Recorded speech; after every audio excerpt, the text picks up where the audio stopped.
Hey guys, it's Lohpally here with another video, and today we're going to be going over the simple guide for Zyra today. So, recently we've released a video up above where we talked about Malachite, and now we're going to be jumping into Zyra, one of my favorite kind of premier characters for playing the AP side of things. So, what makes Zyra really good? What makes this character function, and when can you pick it, and why does it work in some of the solo queue situations? Now, actually, right now, most characters on your team are starting to show up as physical damage dealing. So Zyra really comes in as a great pick whenever you just need more magic damage or you just want to play a carry-oriented character. Usually recommend only picking this character if you kind of see one other AP source of damage. So that's going to probably be coming from your mid lane, but it could be coming from your jungle also, in characters like Talia or Lilia or Karthus, or maybe you have like a Victor or Zyra on mid lane.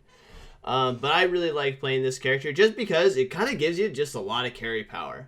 She's relatively solid in lane. I would never say that she's super great in laning phase, but she's good at punishing lots of diving champions, which is pretty common nowadays with a lot of melee-oriented characters.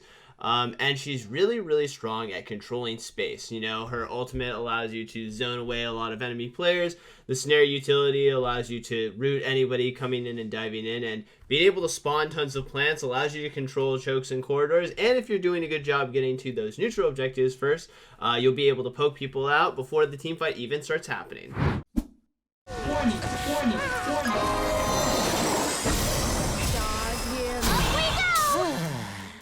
So, I'm going to kind of introduce you to the rune setups and itemizations that I end up using in solo queue. So I'm going to give you actually two different setups. So first off, I'm going to give you the one that I love using. I call it the poke setup, which is going to just be taking Comet, Mana Flow, Transcendence, and Scorch, and then your secondary is kind of up to you depending on your discrepancy. So a lot of times if there's a lot of enemy divers, maybe there's a Talon or a Zed or something like that trying to kill you, then I'm a really big fan of going Conditioning Overgrowth in the secondary, just so that they don't have enough damage to kill me, and I can keep playing aggressively without having to worry about potentially being assassinated.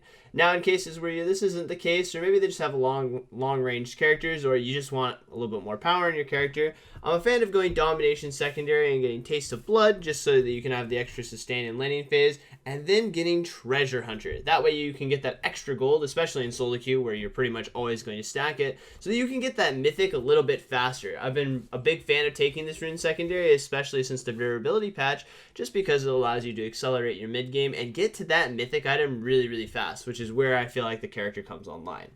Now for this setup, it's going to be more of a poke-oriented one. So a really important thing to note is you're going to be utilizing your plants a lot, spawning lots of the plants and having the plants do a large portion of your damage. It also means that getting to the neutral objectives first and just being able to poke them out, spawning ranged plants with your Q is going to be paramount for getting good value out of this build. So we're going to actually be going Lucidity Boots, which is something that a lot of people don't tend to build on this character. And the reason why I'm just a big fan of it is that most of your damage is going to be tied into your Scorch, your Comet, and your Liandry's, and eventually Demonic moving forward. And I just like to have as many plant cooldowns as possible. Plus, on top of that, this gives you a way faster spike in laning phase so that you can constantly cycle your spells even when you're just 2v2ing in the early stages, and I'm a big fan of that.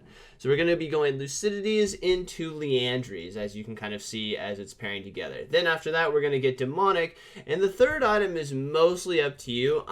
Either Void Staff or Cosmic Drive are going to be your offensive options. You could also opt into something like a Banshee's Veil or Zhonya's. Just know that this will reduce your damage a lot. So I would only build this if you absolutely had to do it. Otherwise, Cosmic Drive and Void Staff are going to be kind of your third and fourth items. Usually most games, though, end up ending around the Liandry's and Demonic combination, and I'm just a big fan of this because it allows you to just proc your plants a lot. You spawn a plant, it hits somebody, just dots them once, and then Comet's going to be going off, Scorch is going to follow them, the Liandry's and the Demonic are going to kind of proc off of each other with the dot damage, and it's going to do a lot of poke damage if you're consistently hitting people with plants. Plus, it has no cooldown, so if your plant hits one player and then turns to another, it's going to poke and dot both of them. So it's just really, really potent for this, and this is the build I pretty much use exclusively in solo queue, and you would see me on stream doing. Now, there's kind of another build that I've always kept my eyes on, and I thought, okay, this is always a good build, even if it's not for me, which is more of the front-loaded damage build.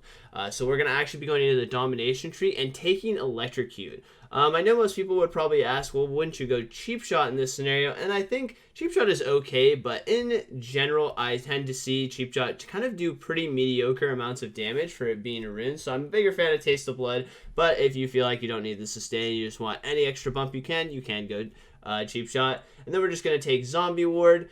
And then after that, Treasure Hunter if you really want the extra accelerated gold, or you can take something like Ultimate Hunter if you feel like you're fighting a lot more. But I pretty much recommend Treasure Hunter in most cases. After that, you can kind of go into whatever tree you want for your secondary. So Resolve, once again, Conditioning Overgrowth if you're worried about being all in.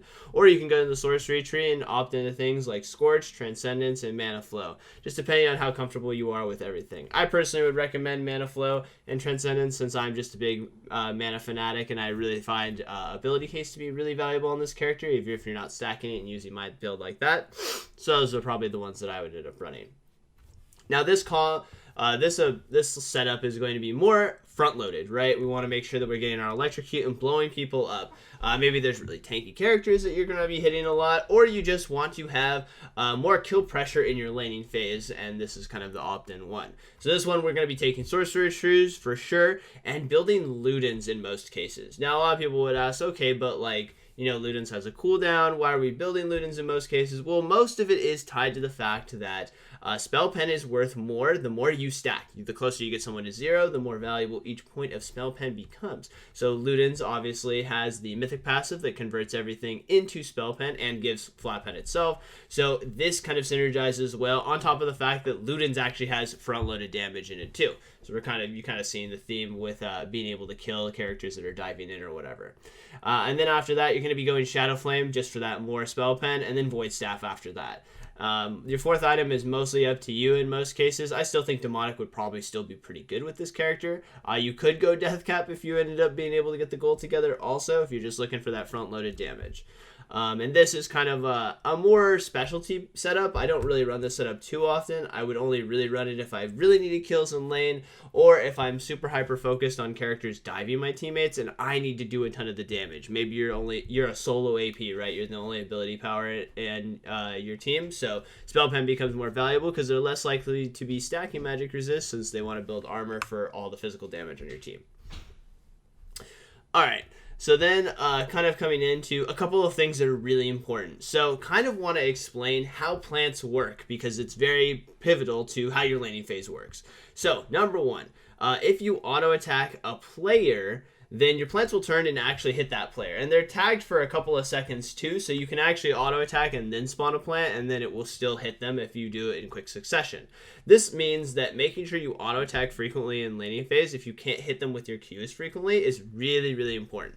The next thing is that plants, when you don't hit a Q or an E, will auto attack whatever's closest to them within a priority system. So it prioritizes minions first before players. So if your opponent is ever being pesky, getting in those brushes, etc., you can actually spawn plants in those brushes away from the minion wave, and they'll actually auto target the player, even if you're not hitting the Q or the snare. So this is a great way for you to control brushes. For the most part, I would say that one of the biggest problems that I see a lot of people do is they try really hard to be consistently hitting snares. But to be honest with you, it's a relatively slow spell, so unless you're in brushes, we shouldn't be shooting those snares too often. And most of the time what you're going to be doing is just spawning plants as far away from the minions whenever the enemy players aren't in them, and just getting those procs off, those mana flows, those scorches, your spell thief stacks, and just make sure you're generating gold in the laning phase and getting consistent poke. If you have high uptime, then you don't even really need that much accuracy in your laning phase. Now, one thing also to note too is a lot of people always ask me my skill builds when it comes to this character. So I'll explain it real quick, which is just going to be, you're going to put a point in Q, then W, then E. But you're actually going to max the root first. And the reason for this is it increases the duration of the root, and it means that you can hit breakpoints. So if you have 3 or 4 points in the root and you're really quick about using your ultimate in the center of something, so you hit the snare and you put the ultimate right down on top of the enemy player where they're in the center of it, it becomes impossible for players to blink or flash out of it because the root duration is long enough. So this allows you to actually set up a lot more kills and catch people trying to flash or dash at the end of it and usually get them knocked up. It allows you to just secure more kills, and in general, I found that you're usually not landing too many Qs, especially once levels start adding up in your laning phase, and you're actually usually leveraging your poke on your plants. And your plants don't get more damage from the points inside, they just get it from the character level, so it's not as big of importance. Also, then after that, I tend to max W second, which is kind of where a lot of people come to surprise. They're like, okay, why are you doing that? And the reason for that is I just view this character as usually after you get out of laning phase, you're going to be using your Q just to spawn range plants. Oh, there's a seed over there, or maybe I can hold a choke right here, and you're going to usually use the Q on the ground, not a player, which means that there's not really that much sense in investing more points into it because the damage doesn't matter. Remember, your plant damage is based on your character level, not your ability level on those kings. So I'd much rather have lower CD on my seeds so I can consistently poke people and, pressure them in that sense so I can always have them up and not put points in the queue. So I just wanted to explain that real quick because I get that question pretty often on my stream, and this is why I do it, and this is why I'm a big fan of it. Outside of that, team fighting. For the most part, really setup is pretty much paramount, especially if you're running my build, which is going to be the poke build. We want to make sure that we're to dragons or neutral objectives first, and just keep spawning those range plants, harassing people down as much as possible, whittling them down. A couple things that you want to make sure you're not doing too also, when you're using your snare or your ranged plant spawner, make sure that you're only using one seed. That way you have another seed in reserve for either another cycle of spells or for the other spell itself. So if you use your snare and you hit them with one slow plant, that's enough, and then we can spawn our ranged plant so that the ranged plant is hitting them while they're slowed on your melee plant. This is really, really important because it amplifies your damage a lot and just always keeps an extra seed in the pocket so that you can change up your utility for whatever you need. Outside of that, another thing that's really, really important in team fights is that don't be afraid to just hold on to your spells until they dive in on you. I see it pretty commonly with a lot of players who just play ranged champions in general, where they try to walk up and hit snares. Now, sometimes this is okay if you have the pressure or you know that you can hit it and you have teammates to follow up, but a lot of times, really what you want to do on characters like Zyra is let the enemy players dive in onto your teammates and then use your snare and your ulti to separate the players following up. And also so you can hyper-focus on the person diving. That way you just have tons of damage centering around the fight, and it will be a lot harder for the enemy players to follow up afterwards. And this will guarantee your team fights way more often. Plus, remember, your character is really squishy, so we want to be kind of at distance most of the time, just spawning range plants and poking people down and making them dive into you. Make them use their dashes, and then you can use your snares too. This also just makes it a lot easier for you to hit your snares and ultimates in general because their engaged tools and dashes should be down because of that. Anyway, guys, hope you found this guide helpful. I'm a big fan of playing Zyra. I've been playing her a lot lately, and she's kind of been one of my premier AP picks whenever I want to fill out my teammates' damage archetype. So hopefully you find this helpful. Don't forget to like, subscribe, and comment in the section below, and hit that bell and whistle. I'll see you next time. Peace.